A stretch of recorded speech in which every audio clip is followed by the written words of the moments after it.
everyone, I'm Sean, this is Salt, my tasty channel all about sports and other interesting topics. And tonight the topic is going to be food, because I'm a cheese taster, part of ONAF, which is the National Organization of Cheese Tasters of Italy. And we are here for an event that conjugates food, cheeses and the best wines with culture. I'm in the Basilica Santa Maria della Pietrasanta here in the historic center of Naples, right next to the most ancient bellfry of Naples, il Campanile della Pietrasanta. And I'm standing on maiolicas, so hand-painted tiles that are the work of the same masters, the Fratelli Masta, that did the design and the maiolicas in the Church of Santa Chiara, creating a classic 1700s Neapolitan style.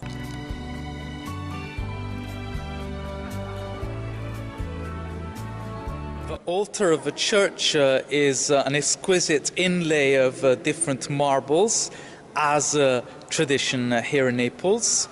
The dome of the church is exceptionally high, but the church is really steeped in history and stratified, so I'm going to take you downstairs to see the rest of it.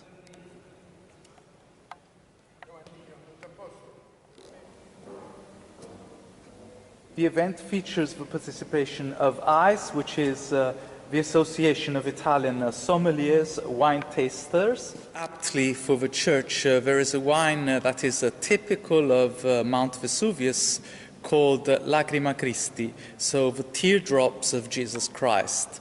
It's a red wine. I can see what you're looking to find in a smile on my face. This part of the church is under one level, and it has quite a gruesome history, because it's a sort of cemetery for the remains of babies born with deformations.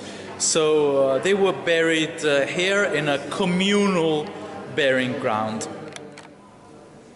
This part of the church is another historic stratification, with a wall which is Greek or Hellenic in origin, with the famous technique of opus reticulatum. My colleagues of the event from ICE just showcased the different wines they are offering for the tasting tonight, and there is a group of sparkly wines from region Campania.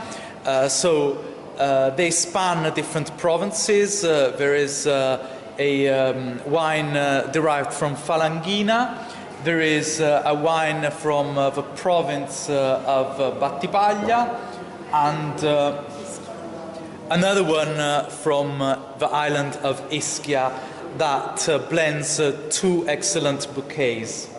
Talking about the wines here, because I'm with the delegate of region Campania, Tommaso, who is a friend but is also a master, so I don't want to go into detail lest I make some mistakes. Wines are a Charmat or Martinotti method. Other ones are a classic method, which means they are on average at least 3 years old.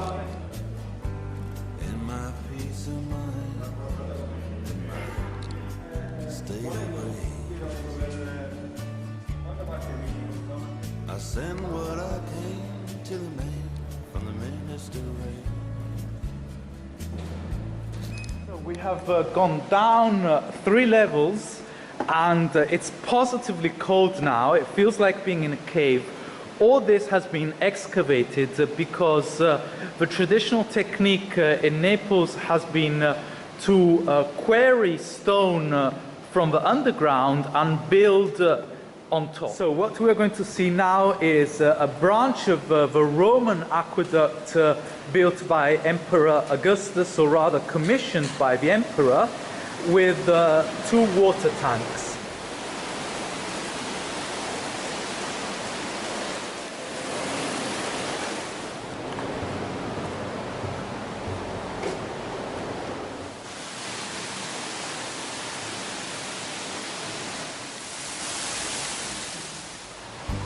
There's a part of heaven's plan. He talks to me. Now I said what I can to the man with a diamond ring. Tommaso is a wonderful guide and he's not scared of anything. It is quite creepy down here. Toilets of a bomb shelter of World War II, and the guide explained that people used to die more from cholera and bad hygiene than from the bombings themselves. There's a part of heaven's plan, yeah, and he sure can see. Now it's all I can afford, but the Lord has sent me eternity. It's to save the little children in a poor country. This installation tries to reconcile the tradition of this place as a burial site, but the scales also recall the deformities of the babies buried here, besides resembling the traditional mask of Naples, Pulcinella. The difference in temperature between the bottom level and this intermediate level really is great. I'm starting to sweat again. Here with a Californian American lady who resides in Greece but is a regular here in Naples, and she's going to give us the impressions on one of the cheeses we're going to taste tonight. So the Fontina from Valle d'Aosta, north of Italy, close to France. So what do you have to say about the aroma or the smells perceived from this cheese? Well, it's deeply nostalgic for me, very caramel forward. It reminds me of an autumn day. It's nutty, and it's definitely a northern Italian cheese. You can kind of feel the scent of the mountain air. It transports you to a higher altitude. Thank you so much. You reminded me of English poetry with people like Yeats and Wordsworth. Oh, you flatter me. A Californian, no less. So last but not least, I'm going to illustrate the cheeses we have tonight. This is a goat's cheese, a bloomy rind, simply called Fresco Capra, and it has all the sense of freshness of goat's cheese. The next 3 cheeses are going to be DOPs, which means the denomination of the cheese is protected. This is a Toma from region Piedmont.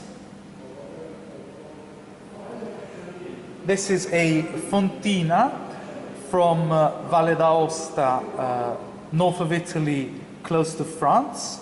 And although the taste is not that strong, the aroma that comes out of the cheese is absolutely incredible, and it will kill anything in the range of a few feet. The last cheese is called Salva Cremasco DOP from region Lombardy. The rind has been treated with salt and also washed and brushed, and it's a slightly bigger cheese, which means it ages a little bit more slowly. Paste of the cheese is rather chalky, quite white. The taste is a little bit more intense, and it has a nice balance of saltiness and sour to it. When we taste cheeses, we always try to go from the most delicate to the most intense. The producer of the cheeses is a company called Arnoldi Valtaleggio from region Lombardy, but the production is obviously spanned across northern and central Italy. Next on our tasting experience, we have grissini and gourmet kind of crackers from a company called Malafronte from Gragnano. So Gragnano is the famous town of pasta and bread near the Sorrento Peninsula. Hope you enjoyed the video. If you did, please subscribe to the channel, and I'll see you soon. Goodbye, everyone.